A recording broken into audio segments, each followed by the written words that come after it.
J'ai fait un nouvel essai de substrat pour la culture de mes micro-pousses et je voulais vous en parler. Alors voilà des plateaux que je viens de sortir de germination dans mon substrat habituel qui est un substrat, un mélange de compost et de tourbe, de compost végétal avec de la tourbe blonde à moitié-moitié. En ce moment, c'est le dosage que j'utilise. Le problème de ce substrat, c'est que j'aimerais bien passer ma production en agriculture biologique. Les graines sont bio, voilà, il n'y a pas d'utilisation de produits non bio. Du coup, je pourrais avoir le label et vendre mes pousses dans des magasins bio, ce qui serait un bon développement pour, euh, pour mon entreprise. Et ça me permettrait aussi, du même coup, d'augmenter un petit peu le prix de vente de mes pousses. Mais il y a une chose que le label n'accepte pas dans tout mon process, c'est l'utilisation du compost. Et du coup, je suis à la recherche d'un substrat alternatif. Et là, j'en ai essayé deux. J'ai essayé ici des coquilles, c'est de l'écorce de coco. Alors c'est sympa parce que ça sent bon et malheureusement ça marche pas du tout. Comme vous pouvez le voir, il y a beaucoup de moisissures sur ce plateau et je sais pas si vous le verrez, mais il y a aussi beaucoup de moucherons qui s'installent dessus et qui se développent, donc c'est vraiment pas bon. Pas bon du tout. Et puis aussi, si vous regardez, si on essaye de sortir une de ces pousses, voilà, vous voyez, on voit bien qu'elles ont très peu de racines. Les racines sont très courtes. Donc ça veut dire qu'elles n'arrivent pas vraiment. Là, ça va encore, ça passe, mais bon, globalement, la plupart sont brunes et très courtes. Et ça veut dire que elles n'arrivent pas à s'implanter dans le substrat et donc elles vont juste mourir, elles vont pourrir. Ça va rien donner. Vous voyez, dans le mélange habituel, ici, on a une racine là, voilà, hop, vous voyez, qui est... Oh bah celle-là, elle est magnifique, hein.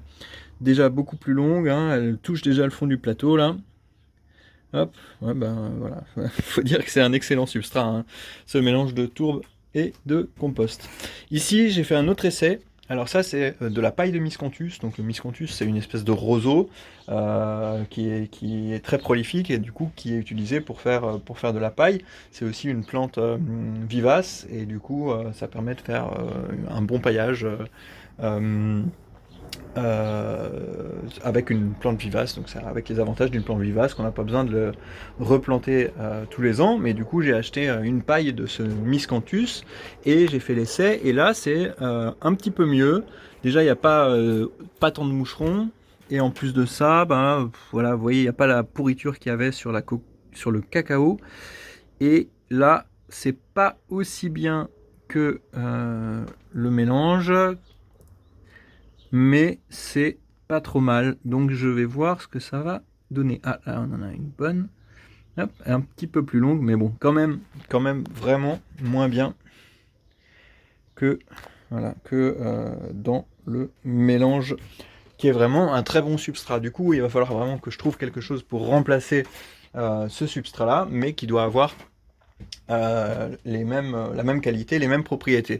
Mais il y a autre chose dont je voulais parler, que je voulais vous montrer, c'est que le miscanthus, il a une autre propriété, c'est que c'est extrêmement léger. Ici, on a un plateau qui est très léger. Là, on en a un à côté qui est au moins 2 fois, voire 3 fois plus lourd, à volume équivalent. Je pense qu'on peut dire qu'on a un poids qui est 3 fois supérieur. Et ça me fait penser à quelque chose qui m'a beaucoup embêté pendant l'évolution de mon projet, l'évolution de mon entreprise ces dernières années. C'est que j'ai assez souvent, plutôt par le passé, aujourd'hui c'est un petit peu, quelque chose que je ressens plus, mais j'ai eu peur de faire une grosse erreur et de perdre beaucoup de temps à faire quelque chose ou de dépenser beaucoup d'énergie à faire quelque chose ou de faire une erreur qui a des effets négatifs sur mon entreprise.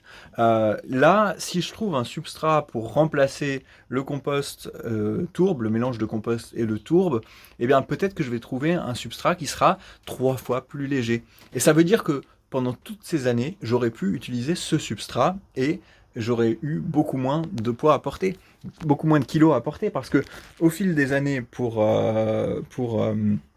faire pousser toutes les micro-pousses que je produis toute l'année. 2 fois par an, je livre des micro-pousses. À chaque fois, il faut que je ressème tous ces plateaux, que je recommence. C'est beaucoup, beaucoup de plateaux. C'est une trentaine, une quarantaine de plateaux. Enfin, ça évolue. Et ça fait des kilos et des kilos. Ça fait, qu'est-ce que ça doit faire quelque chose comme 200 kilos de substrat à ramener jusqu'ici, ensuite à mettre dans les plateaux, ensuite il faut déplacer les plateaux, ensuite il faut déplacer les plateaux dans la serre pour les mettre à la lumière, ensuite il faut, une fois que les plateaux sont récoltés, il faut les sortir, il faut les jeter, ensuite il faut tout pelleter, enfin c'est tout un travail et si ça se trouve, je vais trouver là un substrat qui va être 3 fois moins lourd et je sais pas du tout combien, enfin si on peut faire le calcul rapidement, si chaque semis c'est 200 kilos, ouais mais combien de fois je les porte?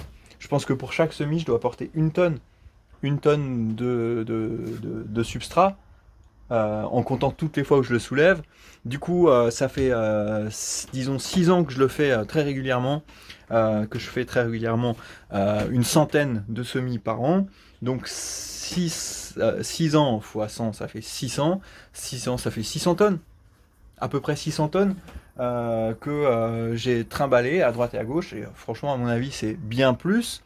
Euh, et du coup, si j'avais utilisé un autre substrat plus léger il y a dès le début, bah, j'aurais économisé 400 tonnes soulevées à la force de mes bras. Mais il ne faut pas penser comme ça parce que quand on commence, on ne peut pas savoir ce qui va marcher. Et on ne peut pas savoir à l'avance, on ne peut pas faire les choses parfaitement. Si on se lance dans un business, si on crée une entreprise, c'est parce qu'on a une autre idée, c'est qu'on a une idée un petit peu novatrice, c'est qu'on a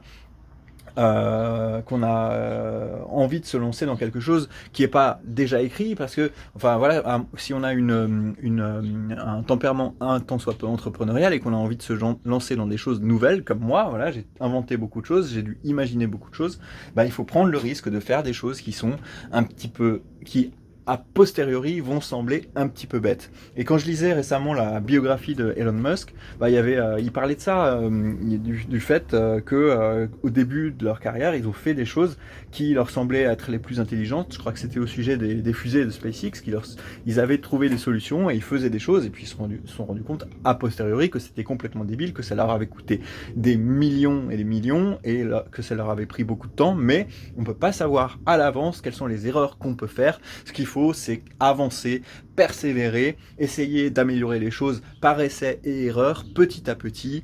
Si vous êtes tétanisé par la peur de faire quelque chose mal et d'avoir perdu votre temps, vous ne ferez rien. Donc, voilà, prenez le risque de faire des erreurs.